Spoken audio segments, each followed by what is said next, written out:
Breaking Brown fam, please, please, please, please, please, family, if you have not already, please take the time to get your libation or whatever you have in order. Please take the time to get whatever you need to get through the show and get through the information. I know sometimes people need extra stuff. So get your chamomile tea, get your orange juice, get your Kool-Aid, get whatever it is that, you know, is required for you to be here today. Relax yourself. And we're gonna do some politics. We're gonna do some politics. And somebody said, I read the chat at the beginning of the show, and somebody said, you better be careful talking about black girl magic. You right, but I'm gonna show you how it really ain't magic. You know what I said before about a warlock? Like, you gotta be like and making nothing. So we're gonna talk about that, and we're gonna talk about what it means. But before we do that, as always, please hit that like button. Please hit subscribe. Please also hit the bell if you have not already, so that you know when I'm coming on, you get that notification. Please do that. Please go to subscribetobrown.com so that you are added to my email list. I don't use it very often, but I like to have it just in case something goes down. Something goes down right here where we are. Something goes down with YouTube or whatever. Page gets snatched. That's not what I want, but I'm just saying if it happens, I would like to be able to contact the Breaking Brown family without, you know, much hesitation and much time missing in between. So I would appreciate it. Ladies and gentlemen, we have to have a conversation today. We have to have the conversation. You know, I don't always want to have the conversation that I have. That's something I think that people miss. Like, oh, Yvette just wants to be negative. Like, that's like calling gravity negative. I'm not trying to be negative. I'm just trying to have the conversation that I feel needs to be had. And so that's what we're going to have today in terms of the black girl magic. Now, there was an article, and as usual, fam, you all can pick it up or do whatever you need to do. But there was an article, and here is the article. This is the article, and it got a lot of is black women entrepreneurs, the good and not so good news. Now the article got a lot of shares, it got a lot of reposts, it got a lot of black girl magic attention, if you for lack of a better word. And what I find with these kinds of articles is that they don't take enough time to actually do like a thorough investigation. There's not even a thorough reading. There's just like, the number of black women in business has increased. We're doing it big. Let's do a celebration. Let's Black Girl Magic hashtag. Let's celebrate each other as black women, which I have no problem with.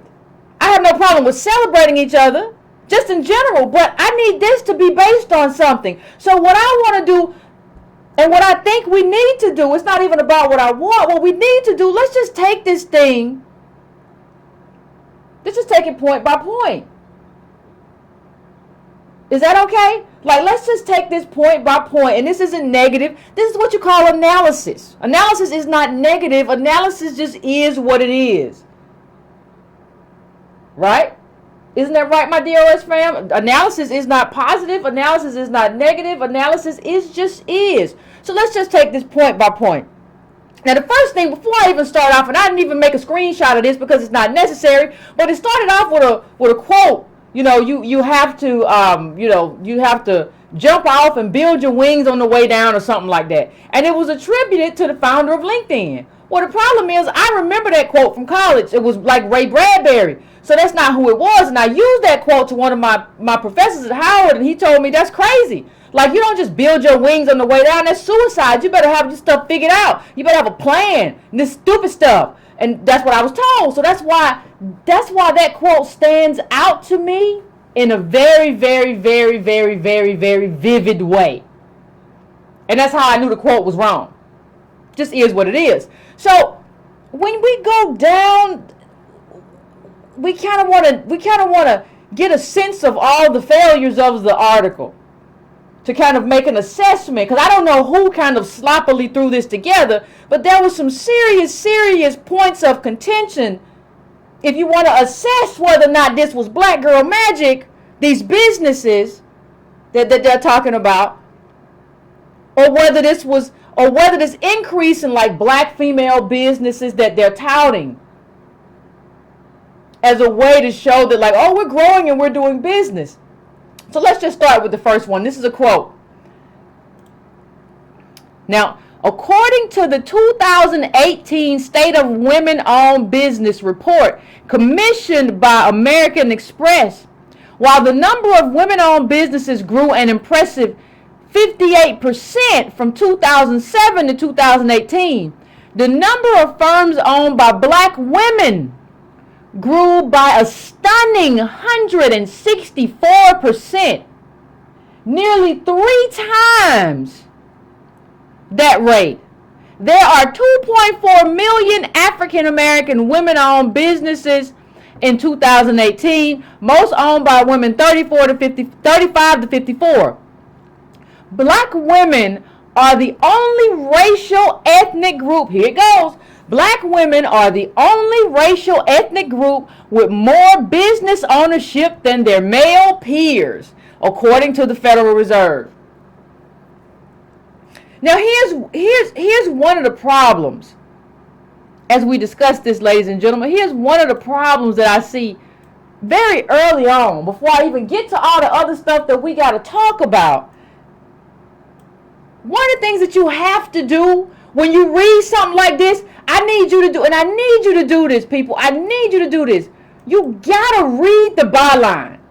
Even if it's a study, it matters. It doesn't necessarily discount it all the way, but it matters. Is it written by an economist? Is it written by a sociologist? Is it written by somebody who's a finance professor? Because economists are the best at this. I'm not saying sociology is something very different, but when we talk about wealth, you want to talk about economists, right? So I'm interested in who did the study. And what I'm saying is that the study was done, we talk about, look, what did it say? It says American Express.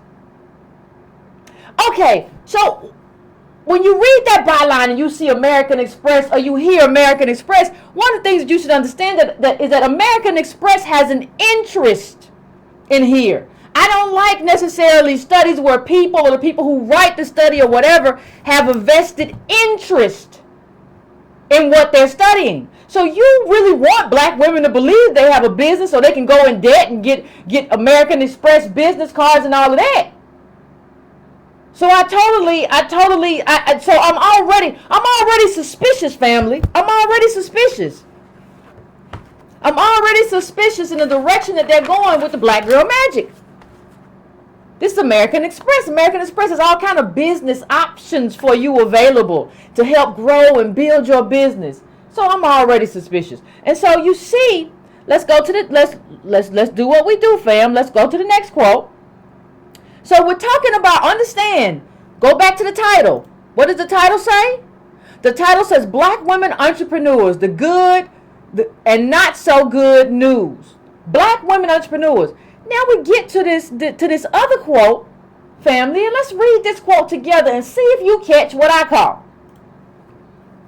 What's more, a catalyst for making the leap into entrepreneurship, the Federal Reserve Bank of Kansas City report said, often was poor treatment, right? Was poor treatment. The Amex report echoed this.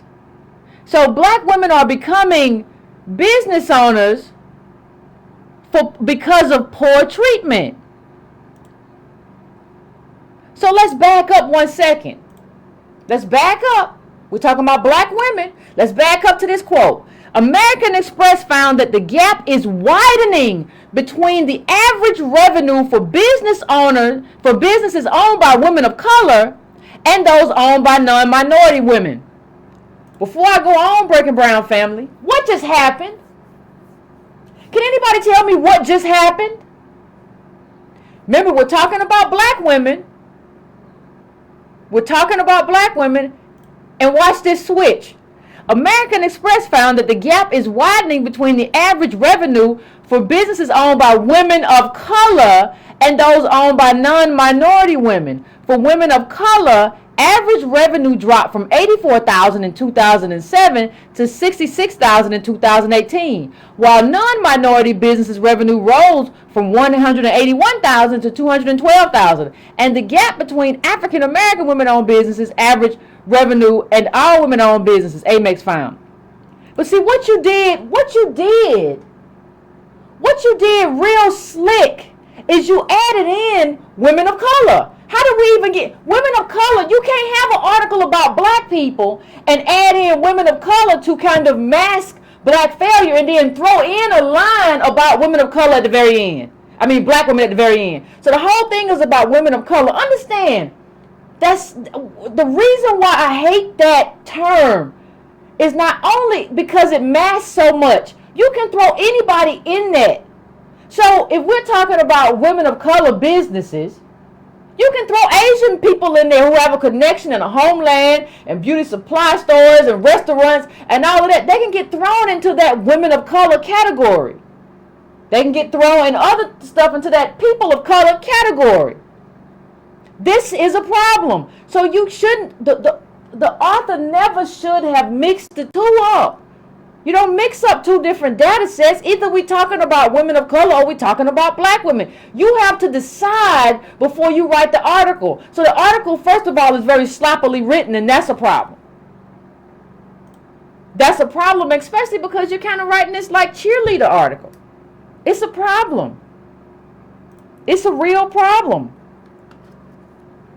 And so when we get to the other quote I was talking about, it says this. It says a catalyst for making the leap into entrepreneurship, the Federal Reserve Bank of Kansas, often poor treatment. Poor treatment, fam. Poor treatment. So what is this telling us? What is this telling us? And the perception of being undervalued in the workplace.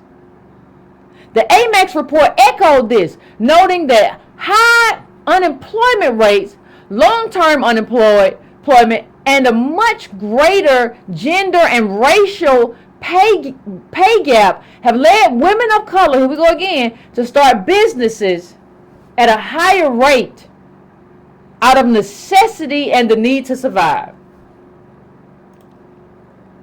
So what you're telling me, basically, that you have a lot of unemployed and underemployed black women who are trying to survive. Nothing wrong with that. There's nothing wrong with trying to survive. There's nothing wrong with doing something to be able to pay your light bill, to be able to pay your car note, to be able to handle your business. But you're telling me that this isn't a choice, or that there hasn't been any kind of influx in terms of money or anything into the black community or the DOS community, American DOS community, that these women are doing this to survive because they're being so mistreated in terms of their employment. See, already we're at a point to where this isn't a positive story. This isn't a positive article. This is a survival article. This is an article about women who are mistreated, can't be upwardly mobile at their job, discriminated against, and so they're trying to find a way to make more money outside of that job. Understand, we're already talking about discrimination. This is already a negative article that's painted. and present it to you as something positive. It's presented to you as like, oh, this is great. This is black girl magic. No, this is black girl failing because of racism, of no fault of her own, and trying to make something happen. That's exactly what we're dealing with. But you can't be. See, the thing is though, and when you talk about this, notice at the end of the article it says something very interesting. It said black women are the only group to outpace their partners. Now, see. If you don't really have a business, if you're really unemployed, you don't get to look your partner in the face and feel like somehow you are superior because you have a business, because what you really have ain't a business, it's kind of a hobby. And we're going to get to that in a second. We're going to get to the fact of how this is not a business, it's a hobby. So you don't get to be like, see, black women are doing it, black men ain't doing nothing. And you really have a hobby. So somebody's just being honest and somebody's being dishonest about what they have. Y'all are the same. Ain't no business owner in the house and then there's a non-business owner. No, neither one of you own a business. One of you does a hobby and it brings in some income. That's not a business though. And we have to start being very clear about what a business is and what a business isn't. See, this is how we get these headlines. Black unemployment falls to the lowest level since 1972. And everybody's like, oh, well, Trump must be doing something. Unemployment fell. No, the unemployment fell because people are lying. We got a lot of people driving Uber who really, they aren't employees of anywhere, aren't making enough money, aren't making, half of them making, not even making minimum wage depending on where you drive. So you got between Uber and you got the black women, the black girl magic who are claiming that they have a business when really they have a hobby. So it makes it look like, it skews that number because you're masking your own failure. And making it look like, well, no, I'm not unemployed, I have a business. I'm just waiting on my business to pop. Sweetheart, your business, I've been waiting for your business to pop for about 6 years. I done bought 24 lollipops, and the candy business ain't popped yet. Your t-shirt business is not a business. The way you make pretty t-shirts with little logos and all this stuff, and that's not a business. Your beaded bracelet business, that's a hobby. That's not a business. We're going to get into why in a business in a minute, but it's not a business. We have to learn the difference between hobbies and self-employed and business. I have said 1,000 times on this show, filing LLC paperwork does not make you a business owner. You are just a person who filed paperwork that may be beneficial to you. I filed it too. I don't have a business. I have a spot for advocacy on YouTube. It's not a business. And also be clear, like when we talk about the income, when you see all this talking about their income, we're talking about income. We haven't even deducted out the cost. That's important. That's essential. Because business is about what, ladies and gentlemen? Breaking Brown family. Business is about what? Profit. I haven't even deducted out your cost yet. I really need everybody who said they got a business to just let the Breaking Brown family open up your books. Let's crack open your books and do an audit. Don't just talk to me and spin me and tell me things that probably ain't true. I need an audit. I need a full audit of your whole endeavor. You know, we don't count the hours of loss, the hours that you lost. We don't count the money that you put in. We don't count, you know, we don't count how you at first you don't take a salary and getting the money back. That's not, like, all that has to be accounted. You don't have, we're at a point where you don't even know what you're doing. You just say you have a business and somehow that's supposed to be enough, but it's not. And so when we go on to the, let's keep it moving. Let's keep it moving. Because we have to, because this is a problem. And it's a real problem in terms of, before I put that clip up, let me just say something. We have to begin to understand a lot of things. when people say, well, Yvette, why is it about profit? Because profit is how you grow. Business, being a business owner is about scale. You need to be able to scale. You can't scale without profit.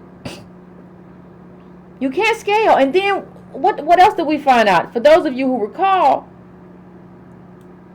we found out a lot of things about business in a report that, you know, Dr. Sandy Darity and Antonio Moore did. And I'll bring that up a little bit later. But so we're asking ourselves, let's get to this quote real quick. Because we have to get to this quote.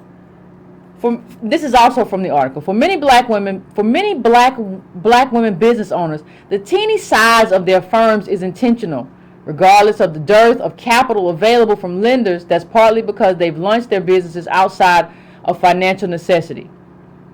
Most black women entrepreneurs work part-time in their businesses, less than 39 hours a week, according to the Federal Reserve. So if you're working part-time in your business, and you let's read the second quote because it goes in. In reality, the data, and this is from the Sandy Darity Antonio Moore report. I want you to listen to this carefully. In reality, the data paints a daunting picture for diversity and entrepreneurship.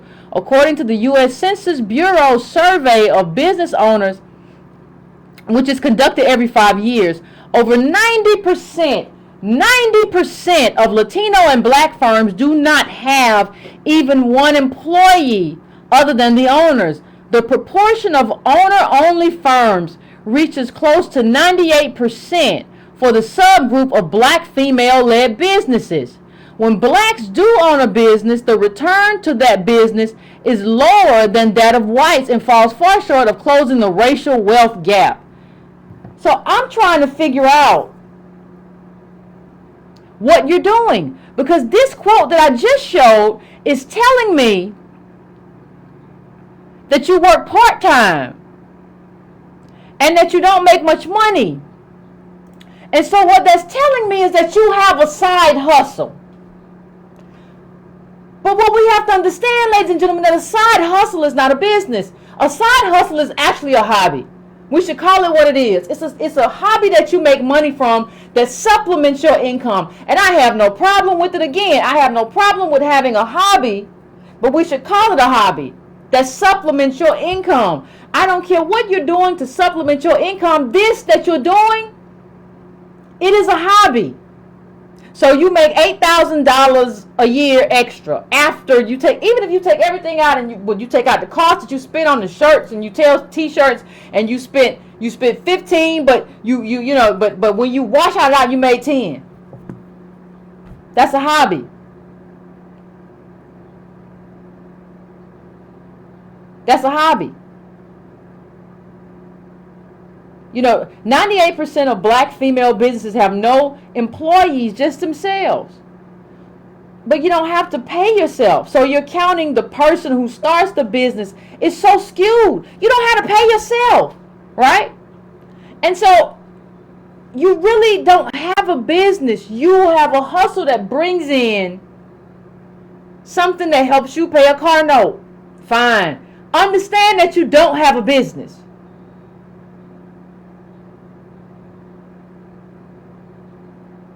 You don't have it. You don't have a track record of success. You can't scale. You half the time, I'm being very generous with saying you clear 9,000. Half the time you don't make a profit. These are hobbies. You cannot, ladies and gentlemen, expect to retire on a hobby. It's never going to happen. A hobby is a hobby. Nobody expects to retire on a hobby but some of us. And so we get in to why? Are you saying there's something wrong with us, Yvette? Are you saying that like we can't do business? No, I'm saying that you're undercapitalized. You can't do business because you don't have capital and you don't have access to capital. And when you don't have capital, you can't scale. And when you don't have access to capital, you can't scale. And it's hard for you to make a profit because you didn't have the capital that you needed to do that in the first place. I'm not saying it's your fault. I'm saying it's America's fault. We talked about plugs and outlet. America gave everybody else a plug and an outlet, except the very poorest of white people who still have 10,000 to our negative and us. And you don't even know what they did or what they went through or what happened with them. And I'm going to show you what happens when white people get honest. We're going to go through an article in a minute that shows you what a business really looks like and what it takes to get started. We run around calling stuff a business ain't a business. Stop talking about venture capital for your bead idea. That's not, those two things shouldn't even go in the same sentence. It don't make sense. How do you not know it doesn't make sense? Well, a lot of people have been saying a lot of things that don't make a lot of sense. And so I understand. And so we get these articles. These are the articles we get. They're doing it. Awe-inspiring black female entrepreneurs.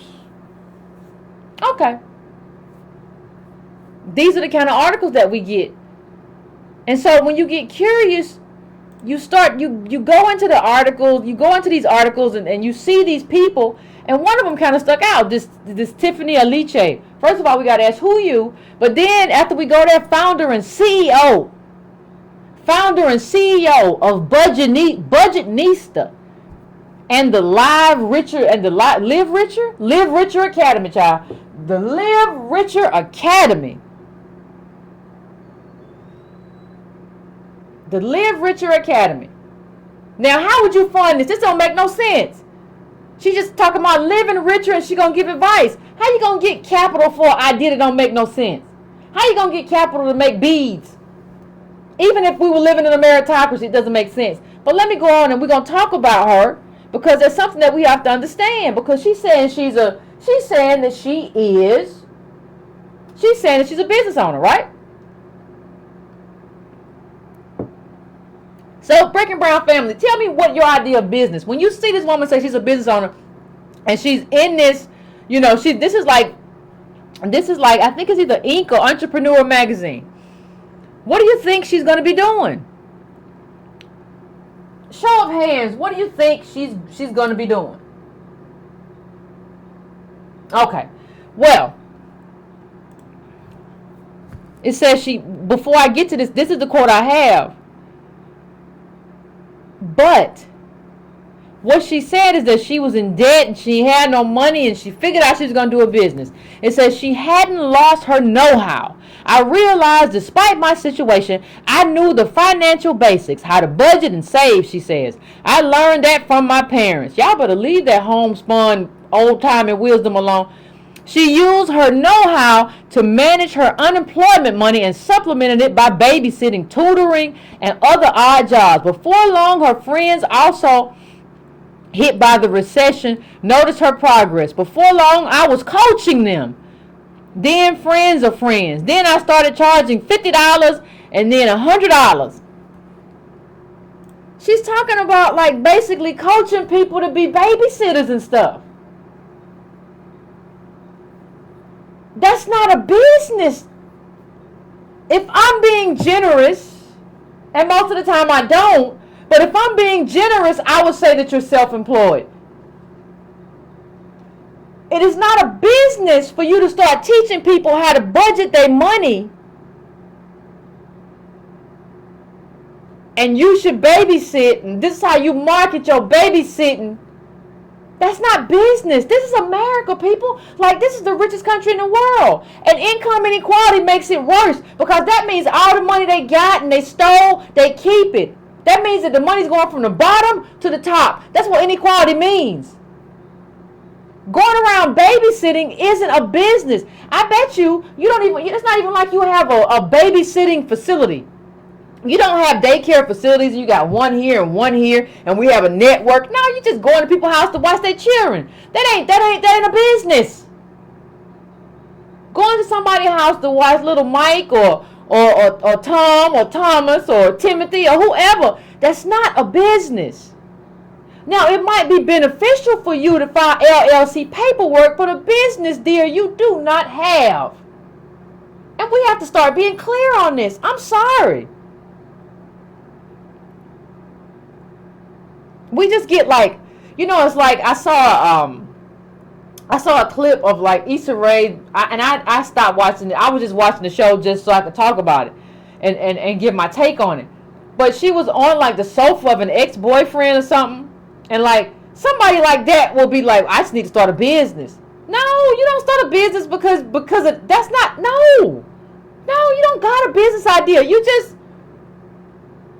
the same as the dude you broke up with. Y'all both in the same space. I don't even know why y'all in together. You and what was his name? Lance. I don't know why y'all in together on the show. But you was settling, right? Okay, all right. I'm just telling you. I'm just trying to tell you that what you talking about is not a business. All this babysitting and carrying on, and here's another. Just so we talk about a quick little. The top 10 small business ideas for black women. And you get into it and you think you're going to get something good, right? Oh, they're going to teach me how to start a business. Well, here's what you get when you get into this article. Daycare. You can bring the baby to your house. You can do that. You can go look it up if you want to. Daycare. They got daycare. Virtual assistants. They got tutoring. Event planning. Online beading store, eBay reselling, fitness training, freelance writing, blogging, and blogging ain't a bit. Listen, if somebody ever sells you a plan to blog, know that you're being scammed. Blogging ain't made no money in a minute. And I know because I used to blog. I used to do, and I'm gonna bring Breaking Brown back because I like to write. But understand that if anybody tells you they'll steal some money in blogging, they're just lying to you straight to your face. The algorithm switched all that up. People just lie. Magazine publication. I don't even know what that means, but you can go check this out for yourself. It's a bunch of garbage stuff that really ain't a business. And not only do we have all these fake businesses, then we have women come out and say, well, I'm going to be your business coach because I started a blog. See, if I wanted to be a hustler, I would say, well, I started a blog and I got thousands of views and I did. I would say that. I did that and I'm going to teach you how to do it. All you got to do is take my $99.95 class. If I wanted to hustle, that's what I would do. And that's what's happening. We got a bunch of black women out here now being life coaches, ain't got no life. Being career coaches, ain't got no career. Being business coaches, never had a business. Well, I started a blog called The Budgetnista. Huh? That's not a business though. Like it'll be different if you had reporters on the ground and all of that stuff. Then I'll be like, well, you know what? Okay, you got somebody in the White House too. What, girl? You go ahead with your bad self. Oh my goodness. No, what you mean? Okay, so you write from your house just like I did, and that's a business? No, it's not. You're a blogger. You don't have a news publication. You don't have a business. You don't have it.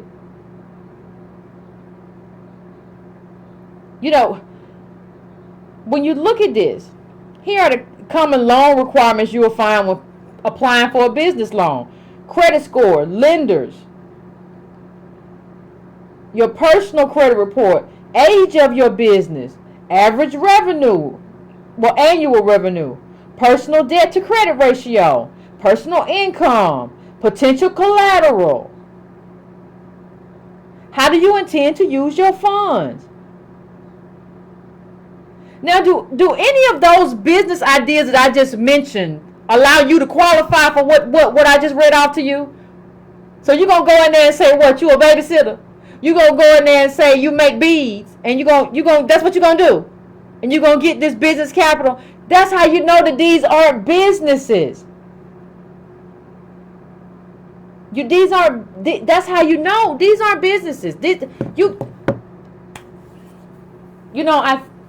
I'll say that. I'll save that for later. But these aren't businesses, ladies and gentlemen, and nothing I can do about it. Your T-shirt, I'm happy you make extra money. That's good. That's a hobby. Now let's go back to this real quick. We have to understand, as we talk about this, that all of this, even these little articles they put up, let's go back to it, all of these are put up to kind of make you feel good about your own failure. right? So if you feel like you can call yourself a business owner, you don't get upset at America and what America has done to you, and what America has done to your people, and how America has locked you out. Let's take a look at some real business though, and let's even look at how they struggling. Let's just I mean, and look at how they got, because people say, well, I can do a business event by myself, and I might be able to get some stuff. You don't know, Yvette. You don't know. Okay, well, let's look at your boy. Elon Musk's growing empire is fueled by $4.9 billion in government subsidies. Okay, but you don't want government. Like, we don't want government. We don't want a handout. We don't want a handout. But that's what grew. And even with that, what happened? What's going on right now? What's going on with Elon Musk? What's going on with Tesla? All that money and all them little cars, Tesla suppliers fret about getting paid. They ain't getting paid right. He got all them billions and they ain't getting paid right. What does that tell you about business and the cost of doing business? Zuckerberg got money from his people. We told you about his he got money from his parents, and what was it, $300,000 at the time? That's some millions now. And he told him you probably won't get it back. 80% of the money used to start a business comes from your family. Who can you go to in your family right now to write you a check?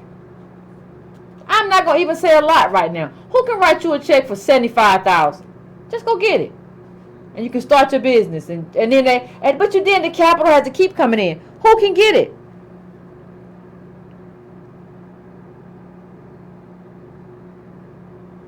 Now who, and so we have to go back.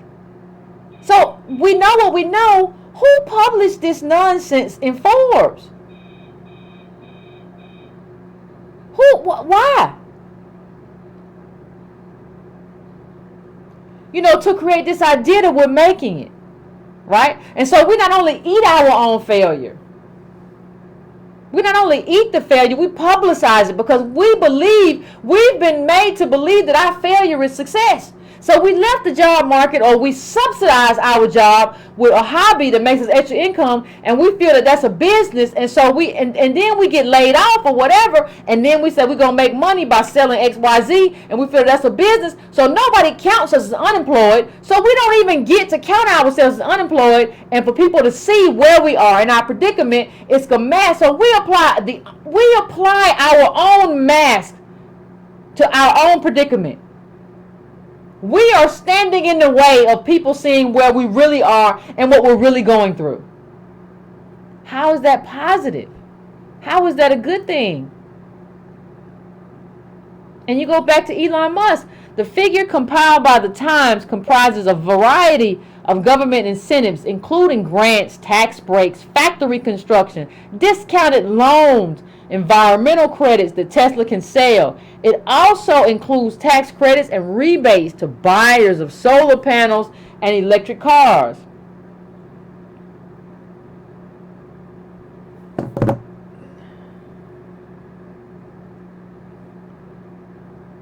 But you don't need government. You're going to do it for yourself. Okay.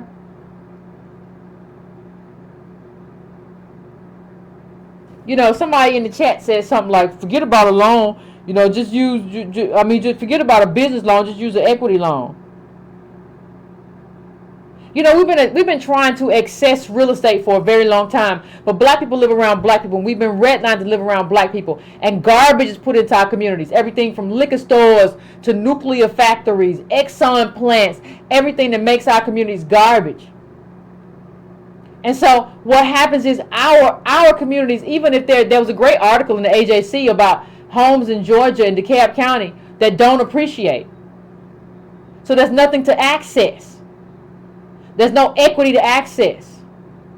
What are you talking about? What are you thinking about? I don't even understand. Our problem isn't capital, is that these hobbies aren't businesses. So you're not going to be able to access any increase in equity because you're black, you live around black people. And what America has said is that black being around black and everything predatory that has been put into black communities isn't good for capital. So you're not going to get it from your home. And then this little bead making business ain't a business, no way. It's a hobby.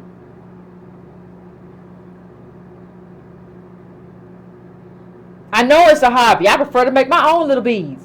I don't sell them online. It's a hobby. It's not a business. All you need is $20 and you can be in the bead making business. I'm not knocking nobody's hobby, but it is a hobby. If it's a hobby that makes you money, I love it, but it's still a hobby. And nobody's going to make an investment into your hobby. It's not a good investment to invest into your hobby.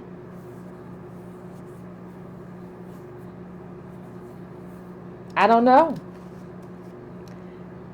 And if you really want to come to it, we really have to come to, well, Yvette, what does a business look like then? You keep saying that this ain't a business and that ain't a business. What does a business look like?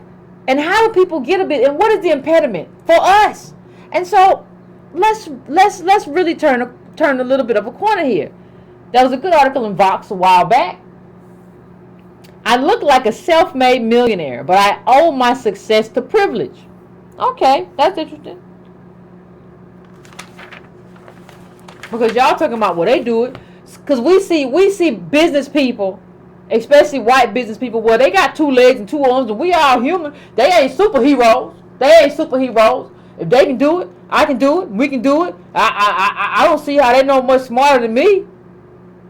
No, they have racial advantages. Before we even get to any of your little silly shirt idea, they have racial advantages. But what does a racial advantage look like? Well, let's go through it. Shall we go through it point by point, Breaking Brown family? I think we shall. This is the writer of the article. White man telling you about what he has that you don't have. What built his business that you don't have access to. I was well educated, intelligent, and looked the part as a white male. This enabled me to rise through the ranks at a handful of marketing firms. By 28, I was leading the digital team at an agency. I was consulting with big brands and making close to 6 figures. Now, one thing I want to say, family, is that what this means is that he is in the realm of, these companies do what's called pattern matching. So now, like right after, well, what do you mean, Yvette, pattern matching? Well, after Zuckerberg, everybody was looking for the next kid from an Ivy League school with a hoodie who had a social media idea. The next little white boy with a hoodie and a sweatshirt who had a social media idea, we're going to take him, right? That's pattern matching. Understand that we don't fit the pattern. Just understand that.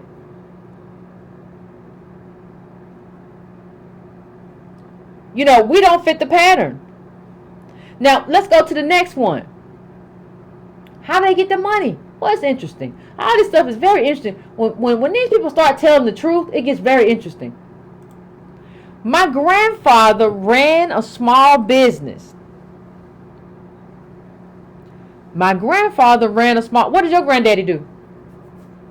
His success enabled him to help my parents with the down payment on a house in a good neighborhood. Because of this, I attended a great public school, and got a good education. While I was in college, my parents received an inheritance from my grandmother. I got a small piece of it as well, which I used to ensure I finished college debt free. Anybody out there, y'all finished college debt free? Huh? I'm looking for a show of hands. So we already got everything from grandmama, everything from being white, everything from accessing what white people got the access that came out of the New Deal. But y'all got this girl from McDonald's running around talking about she's black business when what she really is getting that from her parents because she got inheritance too. Ain't nobody starting nothing new. You either get it from your parents or you don't get it. Or you can force government to open the doors there open for the people who came before us in that timing window. You got choices, but starting from scratch and building something isn't that thing. And so it's very interesting. So if you just count them. Just count them. Just count them. The inheritance, the white neighborhood, the college, so you're debt free. So debt free, you're not negative anymore. So that's what we are. That's where we are right now. So let's go to the next one. Let's keep it moving. I had plenty of books about starting a business. I was familiar with the family and friends round of financing. Because most people, like I said, you get money from your family and friends. That's normally how it works. I almost certainly would not have been able to raise that kind of money. He was trying to raise $250,000, people. That's what he said he needed because he needed a programmer. $250K. And he says, I wouldn't have been able to raise that kind of money from my family or peer group. But before I even started trying, my wife's grandmother offered me all the money. Now you can look up the article, but in the article he says that he needed $250K because he wanted to hire this guy, this friend or whoever was a programmer. It took $250K to do it. He was looking around for the money and voila! Wife's grandmama came with it. How many of y'all got a wife or a husband that even knows their grandparents, much less like a grand? How many of y'all have a grandparent who could give y'all $1,000 right now? Just asking. But that's not the only time that his wife's family, social capital, now we're talking about social capital. That's not the only time his wife's family helped him. Let's read this. I married into a family that had a little more experience. My wife's family was not wealthy, but was definitely upper middle class, a more upper middle class than mine. My wife's uncle ran a small business, and her aunt was a lawyer. They had worked in Austin for decades and were quite connected. They made introductions to people I could learn from and served as sounding board for my ideas. Y'all ain't got no sounding boards. That's why you're making beads. The normal investment, I said $250K right there. For Bezos, it was like $300K. And they do this knowing this is the normal kind of investment. And they do this knowing that they might lose all the money. Bezos told his family, you might lose it.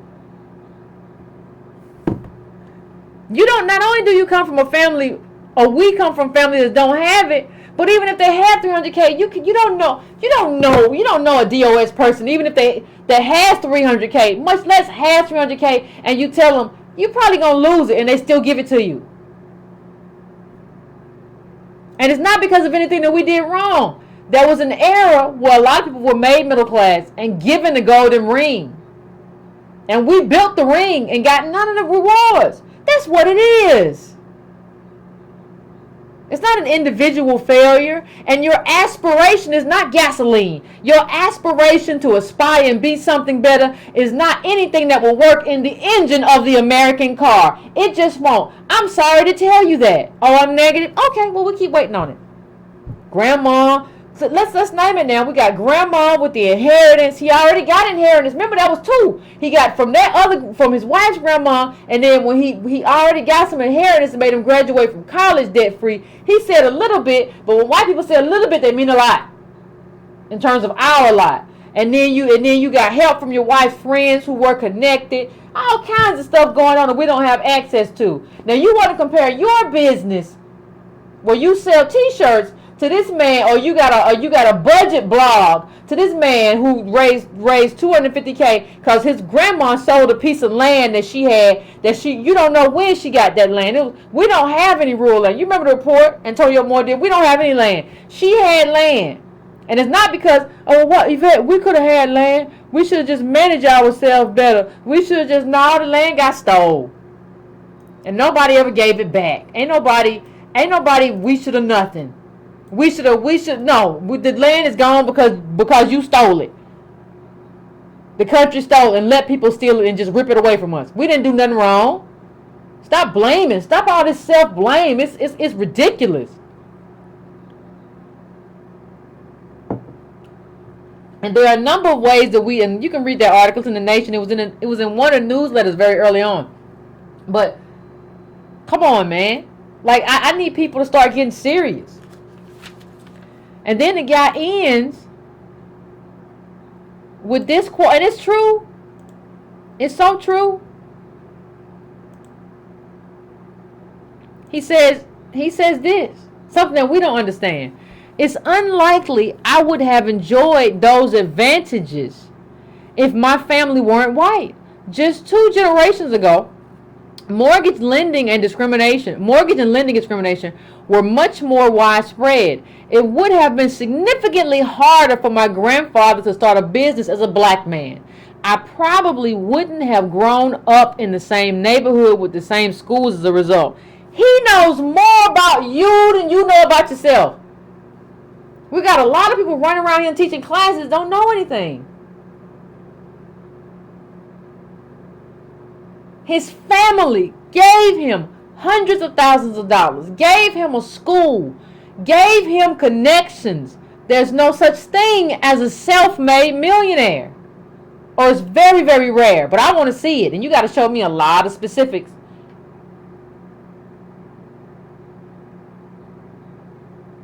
And it wasn't just his blood. See, his family, it wasn't, his wife's family was all the way in.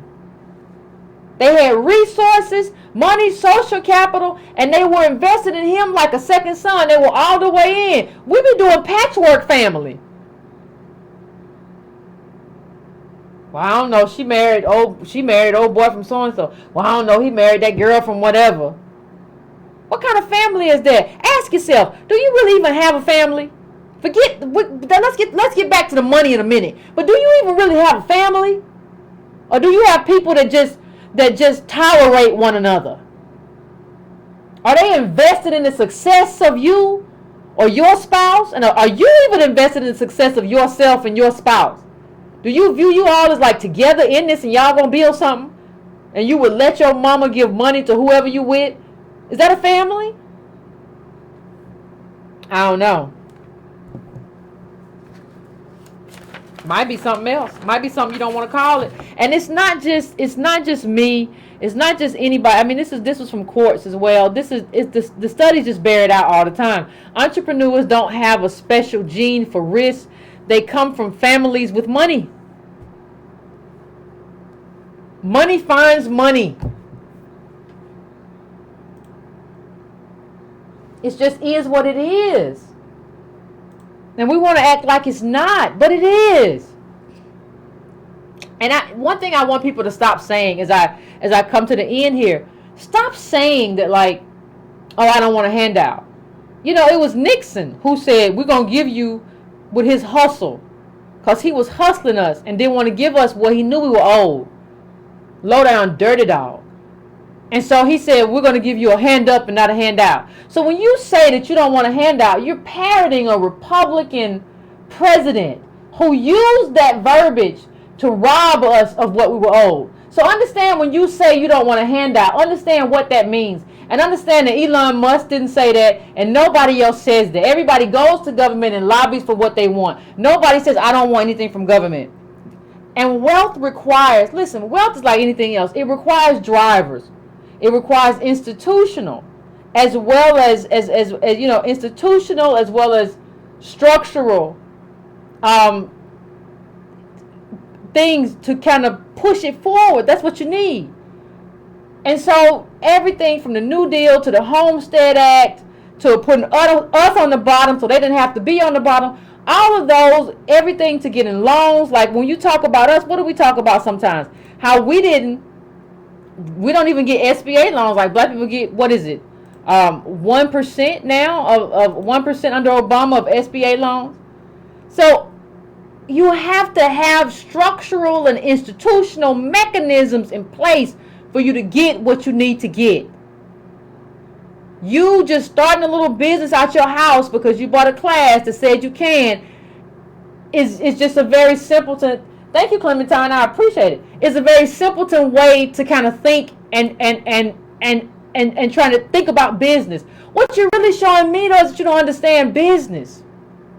You don't understand that you don't have the money. You don't understand like you're undercapitalized. You don't understand you have a good business idea. You don't understand that you could never get capitalized because what they will ask for in terms of revenue, what they will want to see on paper from you. You don't understand business. And even the people teaching you business don't understand business. And so, you know, like I said, 80% of funding comes from somebody in the family. So I want all of us to think long and hard. Like when you think about him getting money from the grandparents, and then his wife's connections, and then him being white, and I want you to think about, what did I say before? Think about how somebody has advantages versus your disadvantages. You have to start counting advantages and counting disadvantages, and then you have to think about where they originate from and how do you fix that. And you don't fix that from just filing LLC paperwork. So it's time that we get honest, because if we don't get honest, what happens is these sorts of businesses just mask our failure, right? So you are unemployed, but you don't look unemployed because you say you claim a business. So nobody knows that you're unemployed, and nobody knows our predicament. Everybody has to start getting honest and stop wearing the mask. That mask is not helping you, is not helping our community, is making your ego feel better, is helping your self-esteem, but in terms of us elevated as a community, it's not helping us at all. So I'm going to take that, we'll take that energy into break, and give me 3 or 4 minutes, and then we'll come back and take a few calls, and let's talk Black Girl Magic and women entrepreneurs, Black women entrepreneurs. All right?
All right, Breaking Brown family. I think we are back. We are about to go to the calls. We got the call set up. We about to have some conversations. What is a business, fam? What is a business? What constitutes a business? Have you had a business? Do you know somebody that's had a business? What did it look like? What did it constitute? You know, what made that a business? And what does it look like now? I mean, a lot of stuff we got to talk about. Callers, we are at Politics 102. Politics 102 means that we can keep our conversations concise and so that we can let the rest of the family get through and say their piece and what they need to say and be respectful of them and respectful to the rest of the Breaking Brown family's time this evening, because everybody is here and we want to try to, keep the show to, I've been keeping people up 11:30, but so I want to try to keep everything concise. So please keep that in mind. 310, I'm coming to you. 310, what's your name? Where you calling from? And what's on your mind? Hey, this is Friday Jones calling. How are you, Yvette? I'm doing pretty good. How about you? I am well. I'm the person who hit you today about that Renita Shannon district. Gotcha. So, listen, I had a business, and I had a business partner. And what that article states is actually very true. In the instance of my business partner, she's someone with an MBA. She has a degree in accounting, and we opened a business management practice. And business management is like the high-end accounting for high net worth or entertainment type people. So we opened up our shop. At the time we opened up our shop, what made it somewhat feasible was she had just been fired from her job. Okay. She had been fired from some lawyers who wanted to have a business management practice, but they didn't know about business management. So they hired her to set their offices up, to get the right software, to get the right interface, like with the bank. City National Bank is the predominant bank in the field of business management because it's a private bank and the level of services are really high. Okay. They're integrated with the software that we use in the business. And when she was on vacation, after 1 year of setting up this office, she was let go while on vacation. She sent me her resume. You can stay home. All of this right. She could stay home, but she had all this tax experience, and even though I fellow vice and have my accounting degree from Howard University, I did not at that time have tax preparation licensing for the state of California. So I'm like, all right, I got all this 20 years business management experience, you got all this tax work, you have been let go from your job. And in my instance, I had taken the senior partners to the firm and said, look, I've been here 13 years, I want to grow with the firm. They had essentially made his son-in-law junior partner of the firm, but he and I started at the same time. But he started on the tax side, I started on the business management side. Okay. He pretty much was like, well, sometimes you need to leave where you are and come back to do what you want to do. Like, well, that kind of doesn't make any sense. It sounds like you don't have a plan for me. So what's your plan for me and my position for the next 5 years? We don't have a plan. We want to continue using you as a human resource in the same capacity that we've been using you. Oh, well, that ain't going to work for me, and thanks for letting me know. I appreciate your honesty. I'm out the door. The problem is we lasted in that business, and we were in the black. Our business was never in the red. But each year, we grossed about $75,000 per year. And then after paying our rent and our overhead with no employees, using college students to the best that we could to give them college credit for teaching them accounting in a real-world environment, after grossing our $75,000 a year, we had $30,000 between the two of us to split. That's below the poverty line if you're doing the math with me. I am. And I could only sustain that for the 3 years. In year 3, I was like, I got kids going into college. I don't have time for this. I have to get back to life and being able to be responsible. I'm $200 away from essentially having to move in with my mom so I can keep this business going. I'm not willing to live like that. And I walked away from the business, and even though our original paperwork between us said, we leave the business is shut down, nobody gets the use of the name, I understand that my business partner who wanted to continue, and she still has the practice in Century City in California, in Los Angeles, but I understood that she needed that 3-year mark in order to qualify for loan. She needed that name in order to continue, in order for her to have some potential success down the road. Okay. When I walked away from that business, we had $10,000 in credit card debt because we had to, like, with licenses and computer stuff and software, you got to re-up every year. You got to re-up on your liability insurance every year. Well, not only in order for us to continue those years, we built that $10,000 in debt. After walking away, it took 2 years to repay that. But let me just say, let me say, can duplicate. Yeah, but let me say one thing, Carl. I'm gonna let you finish. I'm not gonna cut you off in terms of the call, because I think it's a very valuable call. Understand something else though, and I want you to understand. I want everybody to understand this too. That $30K that y'all split and tried to live off of, like, that's really supposed to go back into the business. Like, you're supposed to, it's a given when you start a business that you're supposed to be able to take all of them profits and put it, whatever you make, and put it back into the business for a few years before you bring anything in. See that, and that's the other thing that keeps us out, because we can't do that, because we don't have how can we do it? Like, I was reading something that, like, well, you got to be prepared not to take any money and put everything back in the business and eat black beans and brown rice. And it's just like, we can't afford to do that though. We don't have the capital to we can't do that. We can't do that. And even using my good credit, to get us some nice Dell computers, even in getting a company credit card, that was, the credit card, even I had to guarantee it, but in the name of the company, we still didn't have it. And then, like, the city of Los Angeles, I'm going to bring this full circle, because I appreciate you and Tone. You kind of sparked me, now that these kids have grown, to get involved in local politics. In Los Angeles, they have, like, you can get a loan from the city of LA if you're a small business.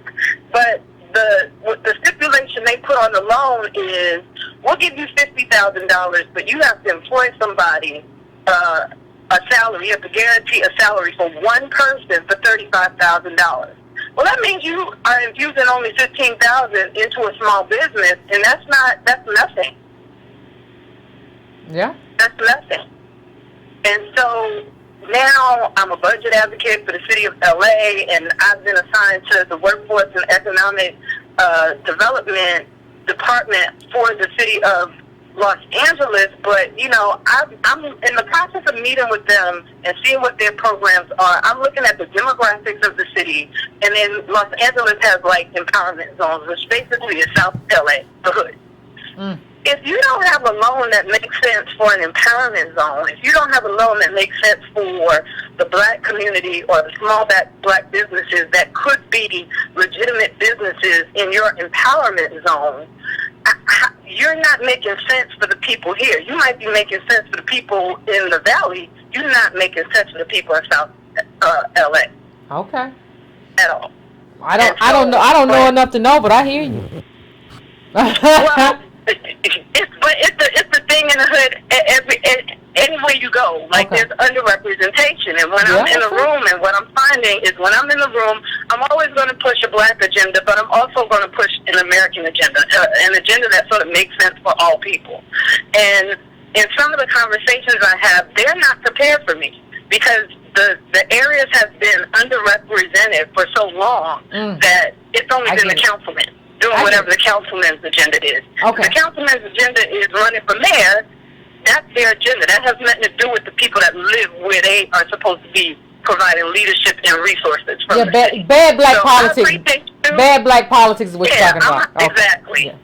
I'm hopping off, but I appreciate the call. I appreciate you and Tone. Keep up the good work. We need the voice. I circulate you as much as possible. Thank you. Keep doing you. Thank you. I appreciate it. That was a great call, fam. That was a great call. And so you don't have the money to just take that 30, because that's what you have to do. And there has to be capital there to just kind of float you while you take that money and put it into other money. I don't care how you do it.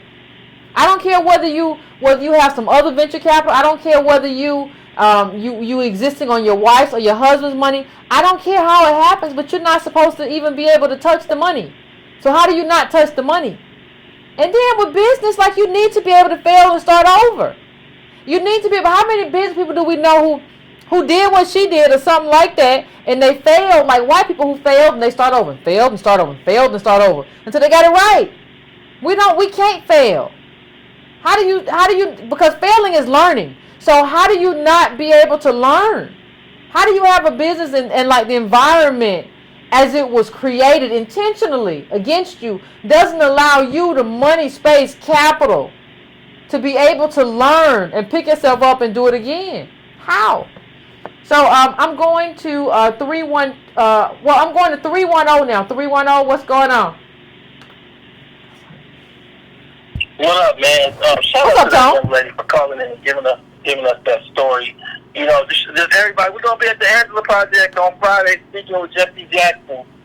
We finally here. We're going to be having this discussion, the illusion of inclusion. We'll be right on topic. It's funny because after the show is on, John Komos, one of the leading economists in the world from the University of Munich in Germany, he just emailed me a paper to review for him about Reaganomics and the long-lasting legacy of it. He wants me to review it before he publishes it. Mm-hmm. And it's a trip because here you got a black kid, South Central LA, born to 16-year-old parents, not an economist, and you got an economist in Munich asking you to review his paper. Yeah. Now, what's funny is what I'm running into is black people are telling me things like data and all. This is not data. This is like we've been living such a scattered kind of variation of life that we don't understand. This is life. Just what you've been doing is some other shit. And I'm saying to you this in a real way because I don't know how you're going to reconcile the fact that your business idea don't got no idea to it, so it ain't no business. And I feel like in many ways somebody got to tell you that on a real level. What happened is hip-hop and crack. You know, I dealt with Freeway Rick and talked to him in long sense about that business that he shouldn't have been doing. And it wasn't no business. It was just the advantage of getting crack real cheap. And so, like, rap did the same thing, where Puff Daddy, he know how to run a business. What part? Distribution? Oh, yeah, nah. You know, the record company did that part. Okay, what part? The management of the tour and all that? Oh, okay. Another company did that part. What part he do? Since y'all saying he's such a good businessman. And so, like, it feels to me in many ways, we don't understand our limitations even when we start. So our ideas aren't businesses at all. I don't even know if they classify as ideas. You know, I go back to something I was trying to get you with. Let's look more closely at what lenders look for in a business. The reason why these things are important is because they tell you if it is a business. Yeah. They look for credit scores. Lenders typically examine your personal credit and look for a 650 credit score. Age of your business. As the young lady just talked about, they want to see 3 years. Also, lenders often require businesses to bring in annual revenues of about $100,000 to $150,000. And they don't want to see you taking no salary out of $100,000. All that needs to go back. Yeah. All that needs to go back. And it feels like, you know, they look at personal debt to credit ratio. Black people don't really, you know, it's going to be a hard next 5. Because, like, I listen to people talk about their children. I listen to people talk about their business. I listen to people talk about their parents on both of my shows. And don't nobody seem to really get it. And this is not about, you know, there was a great line today. There was a great article came out in the New York Times. I tweeted it. Make sure you check it out. It ties in to this whole discussion. And what it was titled, let me get the title because I want to make sure everybody reads it. It's titled The Recovery Through the Middle Class Dream Under a Beam. And one of the key lines in that, it says, maybe the whole rise of the middle class was an aberration. Maybe everything that you think was normal is actually the abnormal moment in American history. We come from a country that had slavery, Jim Crow, and mass incarceration, and for a flip of time, your grandparents that couldn't read bought a house. That was you know, I don't know what to tell you, because people say, what's the solution? If you want to hit the lottery again, I don't know what to tell you. That's what you're asking us to do. Make you hit the lottery again like your grandparents did. You can't be in America and not read and buy a house no more. And so I come to the whole idea of I'm a business.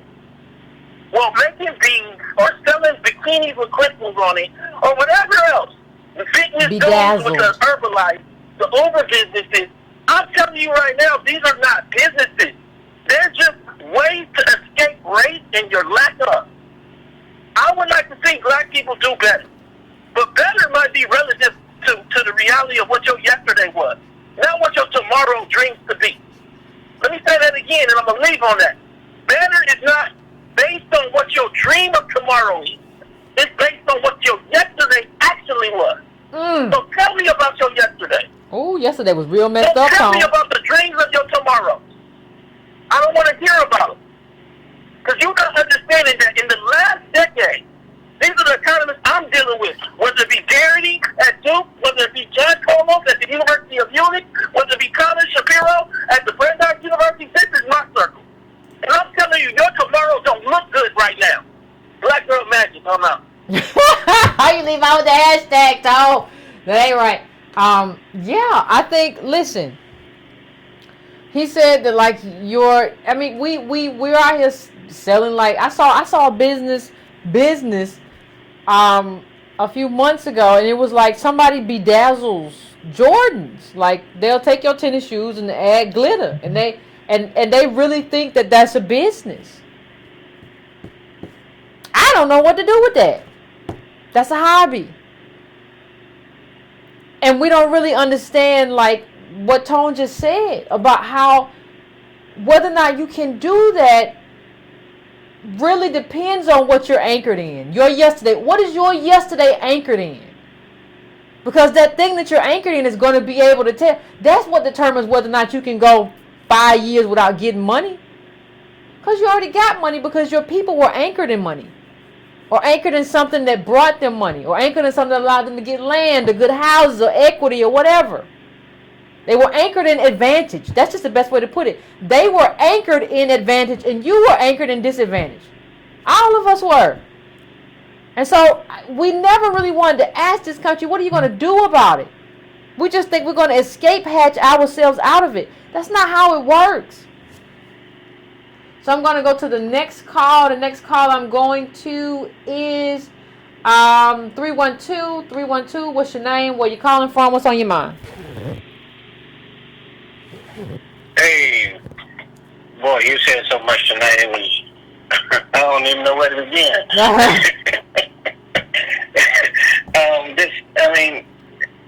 I think you got to redo this show a couple of more times and go after these black girl magic people, same way you went after the big connect people.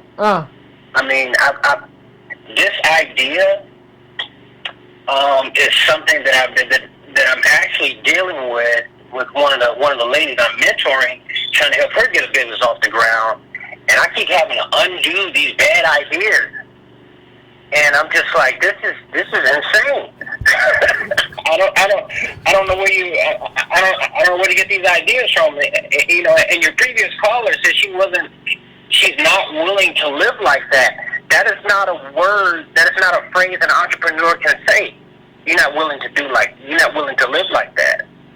My personal trainer and his business partner live in the back of their store, and they're white, and they got $200,000 worth of capital from their families, and they living in the back of the store, sharing a car, and they got access to resources. And you talk about all the things that you ain't gonna do. Yeah. You know, well, you know what it is, but you know what it is, caller. You know what it is. And I've said this before, but I said it in a very different context. One of the things that happens with us as black people, we as DOS people, we are very prone to bending to social judgment. What will people think about me? What will they say? How will people judge me? What I can't have company over in the back of the store. You know, so I don't even. So it's to the point to where I don't even know, even if we had the capital, let's say $500K fell out the sky. I don't know if you could do what's necessary, even if you had it and you had the idea, because like we have something, the social judgment is such a big part of us. We're so easily shamed. And that's why I always say we need, you know, I said collective therapy. Antonio really honed it down and called it lineage therapy. Because that's what we need, because we really can't, like, well, I don't want to see anybody see me doing that. They're going to say things about me. you know, they gonna make fun of me or whatever. So even if you had it, you make an interesting point. Could you do it? But does the woman that you're mentoring, does she have the capital to even try to even think of these ideas? No, but I'm going to be able to walk her there to where she's at least halfway there. But Okay. you know, you make a good point. You have to have a different value system. You know, I drove around with, you know, I was making, you know, $85,000-$90,000 a year, but I had a $500 car with one headlight. You made how much? You made how much? I'm gonna need to see some I didn't paperwork. have no choice. I'm gonna need to see some paperwork. You made how much? I didn't have no choice. What'd you say you made? Okay. $85,000-$90,000 a year. Oh, 85, 90. I thought you said 800, 900. I was about to. Chicago. Okay. As a railroad conductor. Okay. Yeah. So I put myself in business, and you got to be willing to make that sacrifice, which is why I'm always trying to tell people, look, you don't want no parts of this. Let's get on these politics, because I can tell you what the reality is. And the reality of my first failure was that I'm living in my grandmama's basement, where it's cold and dark and ain't no insulation. Because there wasn't no safety net for me. Now let me ask you something, Carla. And I don't know you. I don't know who you are. So I won't. It's not getting personal. How old are you? I'm 46. Okay. You know who I am. I sent you my trading records. Oh, I can't keep up, Carla. I get so many emails that I can't keep up. I'm sorry. I apologize. I can't keep up no more. Early on, I could keep up, but not anymore.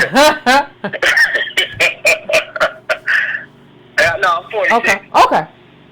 I just want to know, when I have these conversations, I like to know the age, because the age really talks about because that puts you in a certain time in terms of what was happening in America. So I like to be able to frame you in my own mind. That's all.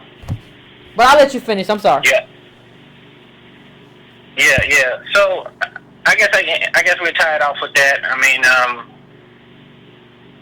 we just, I try to talk to as many people as I can about, this show and the ideas, because this is a far more effective way. Entrepreneurship is rough. Mm-hmm. It's hard, and a lot of us are not in a position to make, to even put yourself in a position to win. And so, if we can get together on this politics stuff, this is a much easier pathway. Well, because politics sets the rules. We got 4 employees now, and I'm running about $4,500 negative every month. Everybody makes more than me. I hear you, fam. I hear you. I appreciate you calling in. That's another good story. I appreciate it. One of the things that I thank you, Carla. I appreciate it. One of the things that I want to say is that when people say, well, I don't want to, when he said we got to do this politics thing, what you have to understand too is that politics sets the rules. We talked about this before. There's a game board here that we all play on.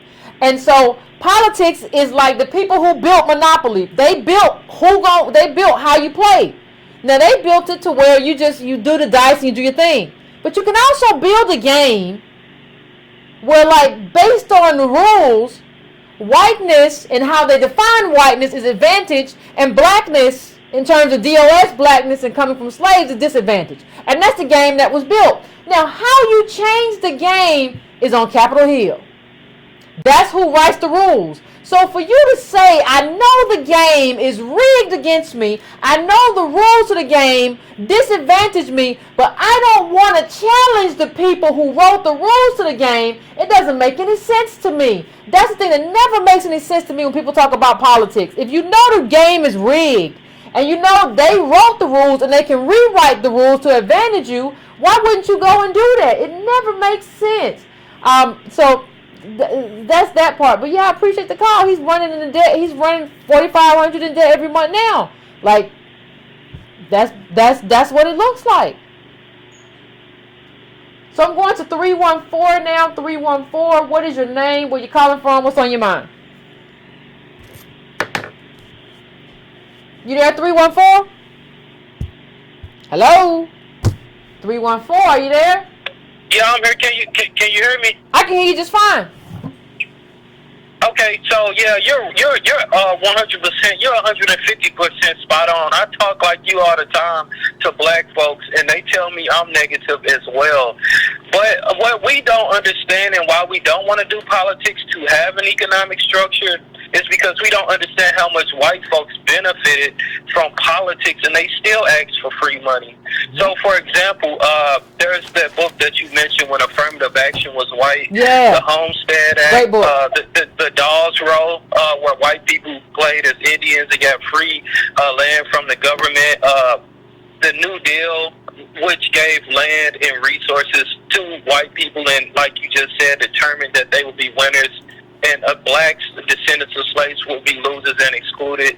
We don't understand that we don't have what it takes at the moment to participate in this billionaire game now. It's not like it was pre-1965 where we had some isolated black community and we just had to depend on each other, even though our services and goods weren't always adequate, and we had less competition in some cases because white people didn't want to sell certain things to us or provide certain services. And I don't know how it's difficult to see that we need a community. We literally live in ghettos. When black people are concentrated together. If you talk to black folks, they'll tell you you're negative, you're pessimistic, or you have an inferiority complex. But no, we're just in an inferior position due to the way that the social construct of race was structured and where we were placed. So I agree with you. I think we need to try to get in politics in order to even have a foundation in economics. Because if we even started now, the billionaire class wouldn't allow black people to get into business in large number without stepping on us.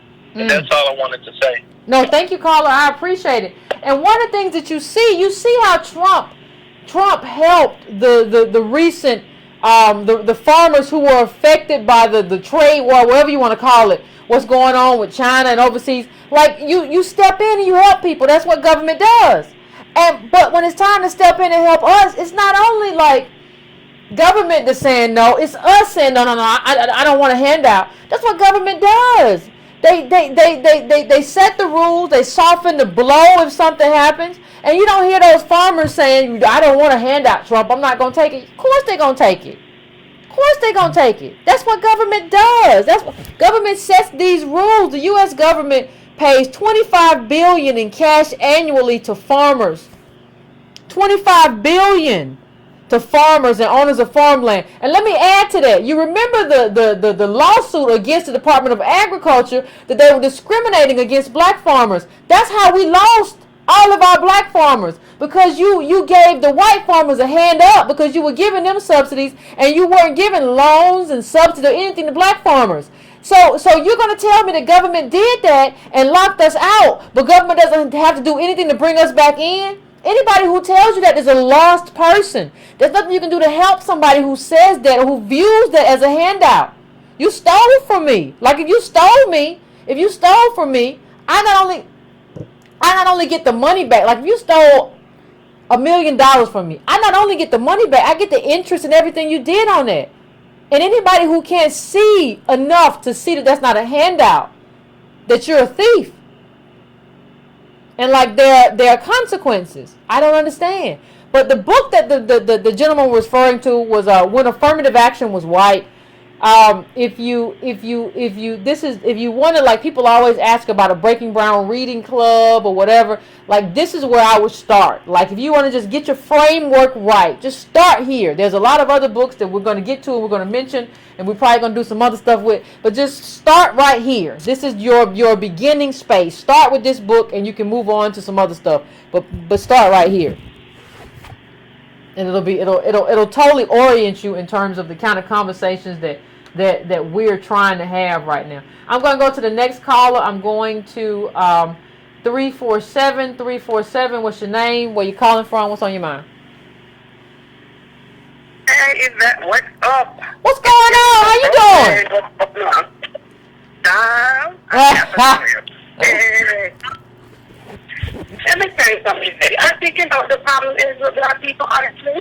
Okay. Remember we used to watch Martin, and you had Austin man from the 5th floor, the 4th floor, one of them floor them come from?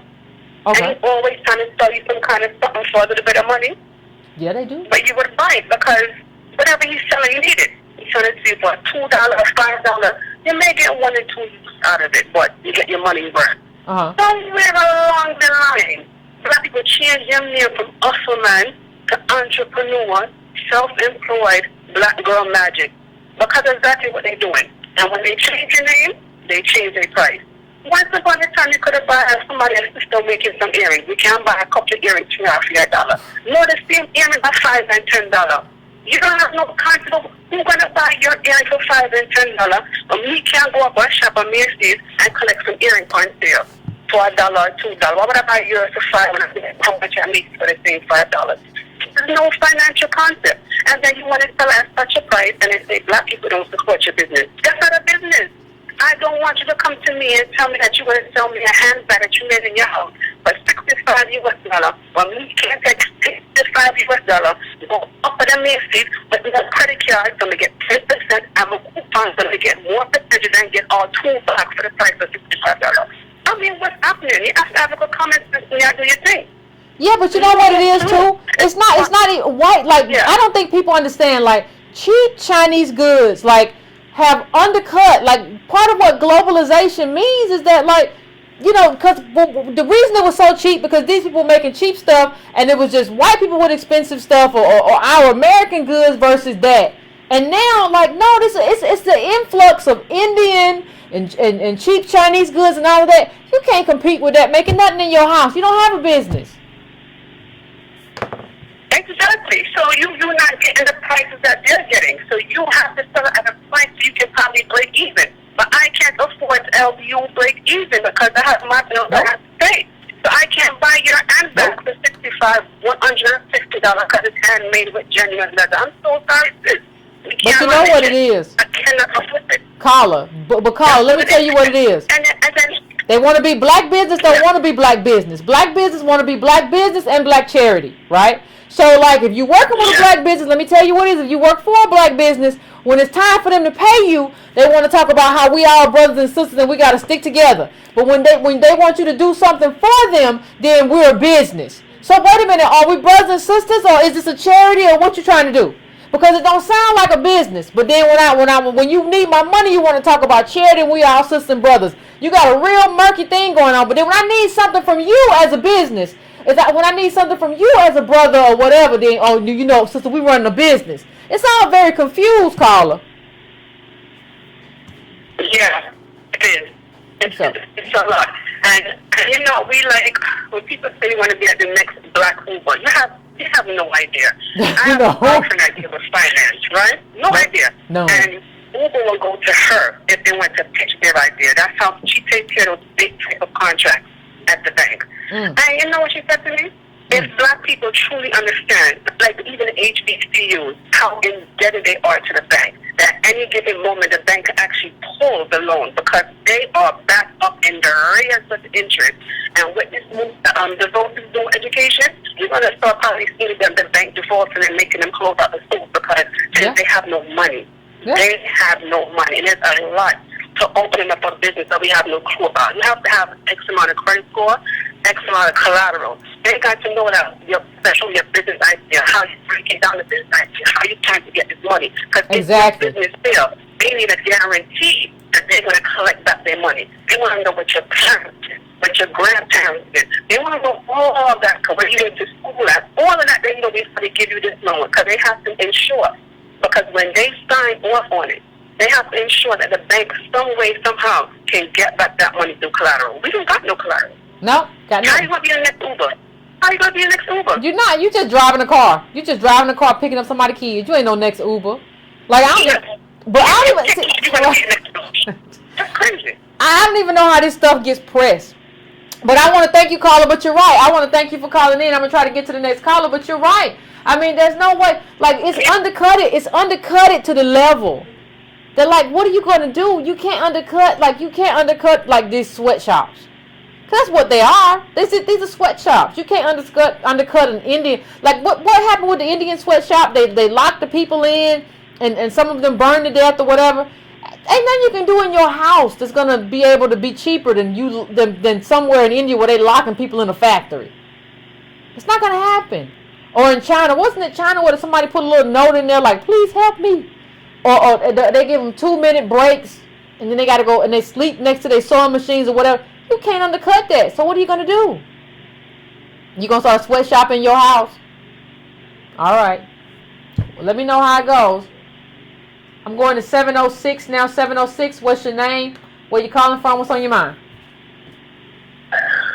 What's up, Yvette? This is Darius Lamb from North Carolina A&T. What's going on? Girl, I have a bunch to say because I've been through it personally. I mean, even though I'm 18, I've had some sort of conceptual understanding, competed in these ideas, and I do not think, I'm for sure, they don't understand how business is or how economics is at all. People talk about they want to be the next Jeff Bezos, the next Tesla, the next Mark Zuckerberg. Yet they don't understand how brutal these companies are. If you read the articles about Amazon, how Amazon literally pays its employees so little that they have to get on food stamps. You have people at Amazon who can't even use a bathroom. They got cameras. They got ankle bracelets. And you talk about you want to be the next Jeff Bezos? Well, are they aware that when these jobs go over to China, that they're being paid slave labor, they're being abused, they have to literally poop right next to where they work. Sometimes they work so hard that literally they drop dead. Ambulances have been called in the UK for the fact that during Amazon, they were working so much that they literally collapsed. Pregnant women not being able to take any maternity leave because they had to go into labor and they had to get off of work. They don't know. I've written a business plan. It was 30 pages long. You have to include your financial, your revenue, your cash flow, your income statement, not just for that year, but for that year, the third year, and the fifth year, and the monthly income chart. Let's not forget about competition, market analysis, financial management, board of committee, executive summary. Oh, I know it all. I've done it multiple times. They don't know anything. They don't know at all. Yeah, well, they say you don't need the white man's money. They say they can put 2 nickels together and a quarter and some potato wedges and some lima beans and somehow it's gonna be all right. I don't know what you're talking about. You said highfalutin white schoolers you talking about. I don't know what you're saying. They said they can do it without that. You just doing too much. I'm taking college economics. They don't understand how economics work. The 3 major principles are land, labor, capital. Do black people have any of that? Nope. Do we have any of that? Nope. No. How can you compete? How you gonna compete in markets like Jeff Bezos? You just gotta believe, Carla. You just gotta believe. You don't believe. Where is your vision board? Do you have a vision board? You need a vision board. You can compete. Yvette, I personally can relate to that because I was just like when I was younger, I used to listen to boys. I was like, I'm gonna have my own business. I'm gonna have it in Atlanta. I'm gonna have it in Jackson.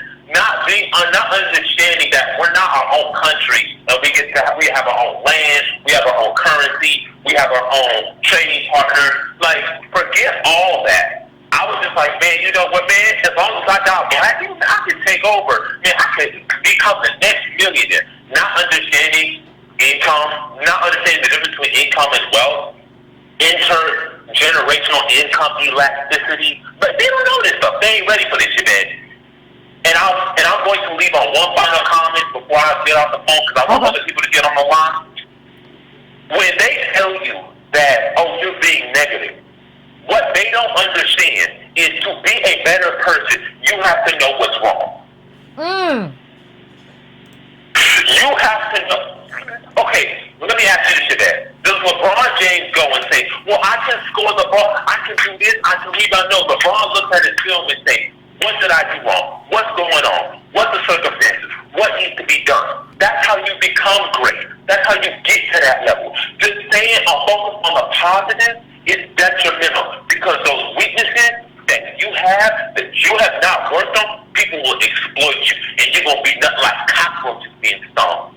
That's all I got to say is that. I appreciate you. I appreciate you on fire this evening. I sure do appreciate you. The only thing that I would add to what he said is that, like, you know, everybody says we have to do business like they do business. Well, I understand that, because that's who we compete against.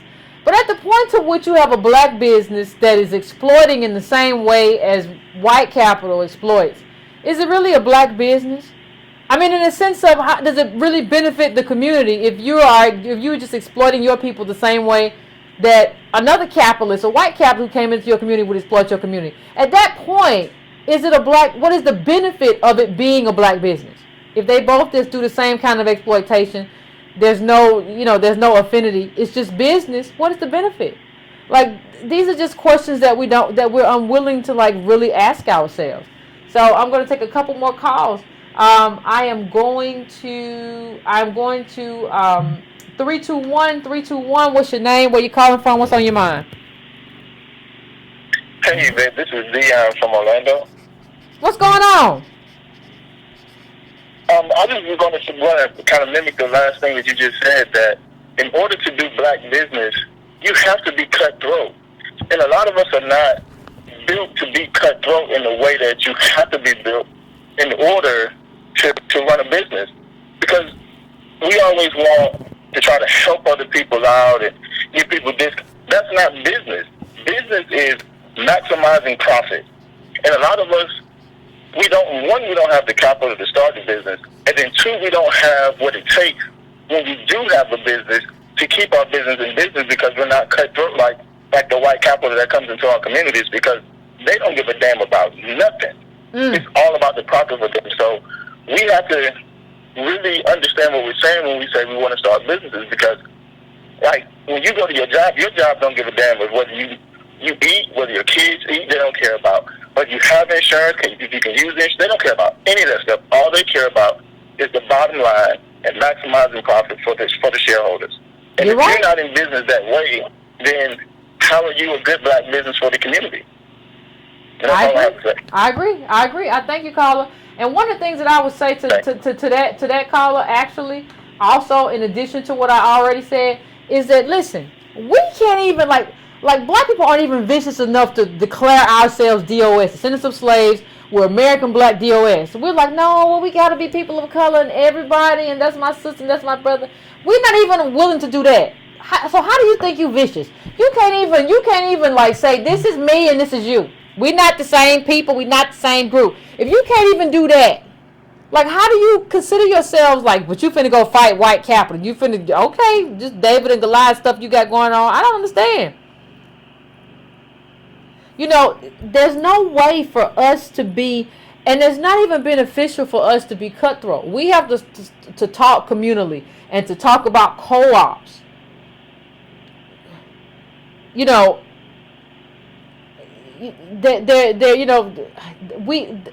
there's a different answer for us. And I think what we've done far too often is try to just be reflexive and mimic white capital, without really understanding, no, what is the answer for us? What do we need to do? Forget, in terms of how we deal, what do we need to do? And that's where we have to go.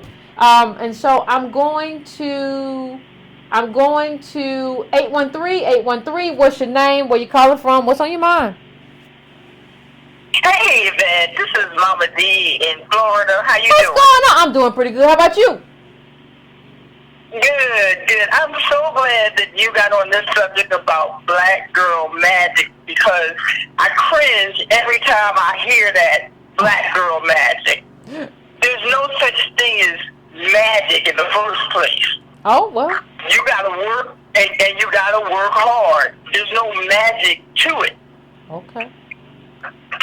Well, I'm a wizard. I'm a wizard, so I don't know what you're talking about, but all right. Oh, you're a wizard? Every day and twice on Sunday. We just have to stop being delusional about what our true status is. And that's why I appreciate your show so much because you're breaking it down what we need to hear, but we are so butthurt about what has happened to us. We can't get past being butthurt to do anything because we're all up in our feelings. Once you get up out of your feelings and say, okay, yes, this happened to me, okay, but now what do I need to do to move on? But we can't, we want everybody to like us, and that's not going to happen. If it ain't happened in 400 years, it ain't going to happen. That's right. But you can't get us to understand, okay, we're butthurt about slavery. Yes, it was horrible, it happened, but you still have to live 400 years later. Yeah, you're right. So, and you know, and I'm older, so I've seen a lot of stuff, and I'm retired now, and it's like, guys, this is delusional. This stuff that you keep talking about is just straight up delusion. But I by me being older, I think I understand it now that everybody is so hurt that they're stuck. So they make up these things. You know, they're doing all this business stuff. No, you're not. It's a side hustle. Yep. Just say it's a side hustle, then do it. Yeah, I don't even like calling it a side hustle no more. Like, people get so empowered by saying side hustle. It's a hobby. It's a hobby, and that's fine. Right. It's right. Yes, it's a hobby. So, right. You're right, Carla. I'll give you that. You're right. You're right. I appreciate you calling in, but you're right. I just want us to wake up. I just want us to wake up out of this delusional state that we're in. Your mouth to God's ears. Okay. Listen, I have the same hope. I have the same aspiration that you do. I don't need everybody to wake up. I just need a critical mass. Just give me a little bit. Just give me enough. Right. If you can just get a few to wake up, everybody is not going to wake up because they just want to stay in the bubble, you know, and keep telling themselves lies. But you just need a few of us to wake up. You're right. You're right, Carla. I appreciate you calling in, but you're right. We're gonna try to get that right. But you're exactly right. We need a few people. A few people to do what? Wake up, Carla. But hey, we got Breaking Brown Family, but that ain't enough. We're gonna be dealing with these crazy people. 202. I'm coming to you. What's going on, fam? Hey, somebody in the chat said, Yvette, you don't need to have me on here all the time. Ooh, they talking about you. Hey, y'all, let me tell you something. Listen, I call in just like everybody else. And often I'm at work all day, every day, and I'm catching Yvette on the cell phone and everything else. So, look, just a couple of things. I won't belabor the point. But let me say this. Be very leery of people who talk about black women independent of black men and black men independent of black women. I really need to point that out. Whether it's black girl magic or black boy joy and all these hashtags. I can't even keep up with me, man. I'm left in the rear view on me all too, that hashtagging and Twitter. But no, it's very leery because when you do that, you are falling hook, line, and sinker to the ploy of white feminists. And the entire white feminist movement was anchored in splitting black people up and pitting black people against each other. And I won't go into that too deeply. I'll just tell you to research the argument between Frederick Douglass, Susan B. Anthony, and Elizabeth Cady Stanton, who were the founders of the white feminist movement. And Frederick Douglass took them to task for pitting black men and black women against each other. So I really don't like hearing, I don't like reading articles that, speak of black people independent of each other based on gender's lines, as though we're not in this all in this boat together. You understand what I'm saying? It's no way. And to sisters, and let me say this: black women are admitted to college universities at a rate of 25 to 1 over black men hired in corporate America at a rate of 35 to 1 over black men. The first step in slavery, I don't know if a lot of people, read some of the old slave diaries, but, in slavery, they used to bring a black man and put him in a chair, put a harness on his neck, and they would bring his wife, if it really was his wife and his daughters, and they would brutally rape, his wife and daughters in front of him. And this would create two things. One, it would make the woman to lose respect for the man, because what woman is going to respect the man who can't protect her? And two, it would break the black man, because what man is going to feel good about himself who can't protect his family? And so now a lot of sisters are breadwinners now. Sisters are making more money than us in corporate America in a lot of spheres. So I just want to be very leery of speaking about black people, black men and black women, independent of each other, because it has, to me, a deleterious, consequence in terms of, charting out a map of where black people need to go. Now, the second thing is, I need to say this, is that the solution to black despair is not capitalism. And I want to be very clear with that. The solution to black economic despair is not capitalism. Understand that your physical body was the fuel that capitalism was founded on. Your physical body, slavery, was the fuel that capitalism was founded on. It can never be a solution to black people's problems, because capitalism, by and large, is built on individuality. It is built upon individuality. So capitalism is built on individualism, whereas the solution to black people must be built on communalism. I need to be very clear on that. When Dr. King says either we go up together or we go down together, he is not positing a capitalistic solution to a communal problem. He is uplifting the need for the communal to outweigh the individual. So Yvette, I heard that brother on the line, I was listening to him very close, Yvette. I was listening to him very close. I was trying to see if he was going to go in on him. No, but that brother said, black people, we got to learn how to be ruthless in business. No, brother. I did a little correction, but I didn't go in. I'm trying to be. Yeah, you didn't go in. But let me go in. Anytime you hear a Negro, anytime you hear a black person say it's just business, you know they are suicidal. Let me say it again. Anytime you hear a black person say that's just business, you know they're suicidal, they're individual, and they're not out for the community. Slavery was just business. Slavery was just business. So whenever you hear a black person say that, it makes me cringe, because if you dealt with them on that level, they could not handle it.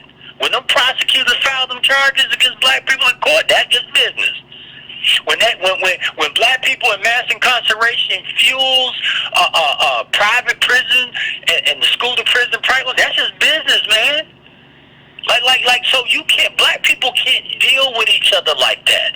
You can't deal with each other like white people deal with the world.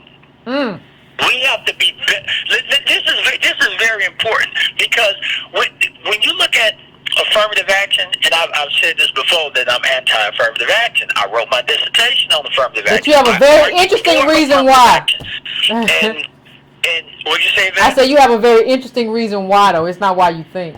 Yeah, I don't. I have a serious problem with it, because if you are pro-affirmative action, you are pro a few Negroes walking through a door, getting their opportunity, getting into the middle class, getting into the upper middle class, and then when they get there, they pull up the ladder, they climb close the door, and then they're sitting looking good. Like, look, Yvette, we should have way more. If you look at affirmative action or look at the first blacks who walked through that door, we should be way further than we have. We are. We have gotten the least return on Somebody said talented members of our race going through that door. When Asians go through a door, they bust that door open and bring in a bunch of other people. Same with Hispanics, with Jewish, not with us. Look, man, you go through pick your black person. Pick your black person, whatever industry they are in, and ask yourself, can you identify a lineage of 10 to 20 other Negroes who have gotten where they are because those people helped them? You can't identify in any field.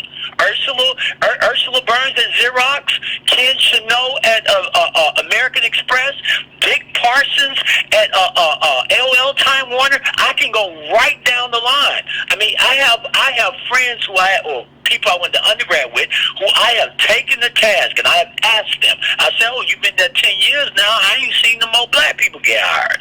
So is the purpose of you going through that door just for you to play dress up and for you to sit in that? And see, when you look at the black people who affirmative action benefited, only the top 15% of the socioeconomic sector of black people benefited. Those people went through that door, Yvette. They ain't trying to help us. Yvette, they ain't talking about you and who you talking about.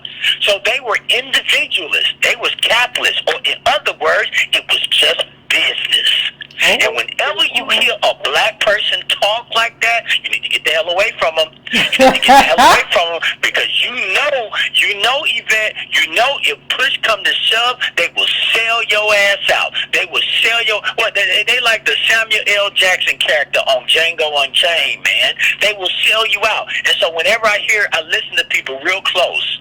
I listen to them real close. I listen to where their ethical mindset is. What is your morality? I want to see what you invested in. Because Abraham Lincoln said, you want to see a man's character, give him power, give him money. And so I know when I'm looking at you while you broke.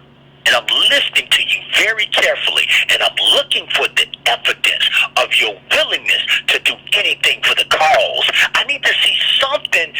Like, look, Yvette, the people who have done the most for black people in America have been broke people. Dr. King, broke. Malcolm X, broke. They had no money. But what they did have was a deep, abiding joy and abiding desire to help people. Remember, I said this a few shows back. Judge people by their willingness or what they are willing to give up, not what they're willing to take. And often, if you run by that rubric, it's sacrifice. Sacrifice what? Look, Jesus was a broke man, but he changed the world. He gets respect from me, not for the magic trick, of the, rising from the dead, ascending to heaven. For me, it's about what he was willing to give up. Show me a man that's willing to die for me, man. Show me a woman that's willing to die for the cause, and I will follow her, and I will follow him to the end of time. And that's why it says it's easy for a rich man to fit through, a camel to go through the eye of a needle. If you ain't got your wealth and money will only afford you the ability to act out the ignorance in more luxurious circumstances of who you really are. Point blank. And so I'm saying that brother who called a minute ago, it's just business. Brother, slavery was just business. Lynching was just business. Jim Crow was just business. What Trump is doing is just business. You cannot operate as a black person with a concern for other black people with a capitalistic mindset. Your mindset must be communalistic, or you are reinforcing the white supremacy that put us in the situation that we are in. And I ride on that, Yvette. I ride on that. Obviously, Alexander. Obviously. All right. You done. We done took us to church tonight. I don't know. I guess I appreciate you. Thanks, Alexander, as always. Who gonna die for it? Let's ask the question. Who gonna die for it? Are you going to take? Are you going to take from your community and just scavenger, and you going to fleece us to death and take from us and just get everything you can from us? Or you going to be there for us and sacrifice for us? That's what Alexander asked. I'm just asking the question that he asked. Whew, it's a lot going on, family. We're at the 2-hour mark now, so we're gonna have to end the show. We got through more calls today. People were very concise today, probably like 6 or 7 calls. So I appreciate that, and I appreciate the attention to being concise. This show, it was really, really good. It was really, really wonderful.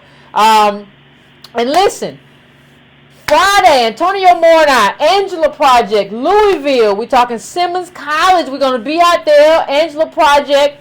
We're going to be talking. I'm going to be talking. And I think Tony's going to be talking too. We're going to be talking about plugs and outlets. We're going to be talking religion. We're going to be talking the church. We're going to be talking about solutions and what we can do and how we can move and how we need to navigate. And if you want to learn more, you can check my Twitter. I retweeted some stuff. You can also check my Instagram. You can also check my Instagram, and there's a video up on there. Simmons College. Simmons College got voted like one of the best schools, HBCUs in Kentucky. So shout out to Reverend Dr. Cosby, who's been making big things happen there. And I will be there Friday, Saturday, leave Sunday. And if you're there, if you're around, please come through. I would love to see you. Would love to talk to you. Number 2, Simmons, number 2. We talking like, come on, man. We doing it up. They doing it up in Kentucky, in Louisville. So I will be in Louisville. Like I said, if you want to find out what the project is about, you can go to the Simmons College Twitter. You can go to my Instagram. You can also go to my Twitter at Breaking Brown. Instagram is Instagram/YCarnell. So you can get a feel for it there. And we've been working. Antonio and I have been working with Dr. Cosby and Simmons College and just really trying to get some traction on some things. So if you're around, come out and come check us out. We'd love to see you. And I will see you all next time. The next time we do the show. So good night, everybody. Finish your libations. Get some relaxation. Get yourself together because tomorrow is another day. Chin up, chest out, foot forward. That's what we do. We're not cowards. We move. So have a nice night, everybody. Love you, Breaking Brown family, and see you soon.